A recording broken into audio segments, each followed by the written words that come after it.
ഇവിടെ ഒരു ട്രയാങ്കിളിനകത്ത് ഒരു സർക്കിൾ തന്നിട്ടുണ്ട്, അതായത് ഇൻ സർക്കിൾ. ഈ സർക്കിളിൻ്റെ റേഡിയസ് കണ്ടുപിടിക്കാനാണ് ചോദ്യം. ഇൻ സർക്കിളിൻ്റെ റേഡിയസ് കണ്ടുപിടിക്കാൻ നമുക്കൊരു ഫോർമുലയുണ്ട്, radius r equals area by semi perimeter. അപ്പോൾ ആദ്യം സെമി പെരിമീറ്റർ കണ്ടുപിടിക്കാം. എന്താ സെമി പെരിമീറ്റർ എന്ന് പറഞ്ഞാൽ പെരിമീറ്ററിൻ്റെ പകുതിയാണ് സെമി പെരിമീറ്റർ. പെരിമീറ്റർ കണ്ടുപിടിക്കാൻ 3 വശങ്ങളും നമുക്ക് ആവശ്യമാണ്. ഇവിടെ ഇപ്പോൾ എ ബി ഉണ്ട്, ബി സി ഉണ്ട്, എ സി ഇല്ല.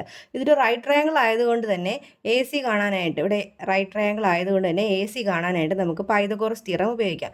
A c equals root of a b square plus b c square എന്ന ഫോർമുല യൂസ് ചെയ്യാം. എ ബി സ്ക്വയർ 12ൻ്റെ സ്ക്വയർ, ബി സി സ്ക്വയർ 5ൻ്റെ സ്ക്വയർ ആഡ് ചെയ്യുമ്പോൾ 144 പ്ലസ് 25 എന്ന് എഴുതാം.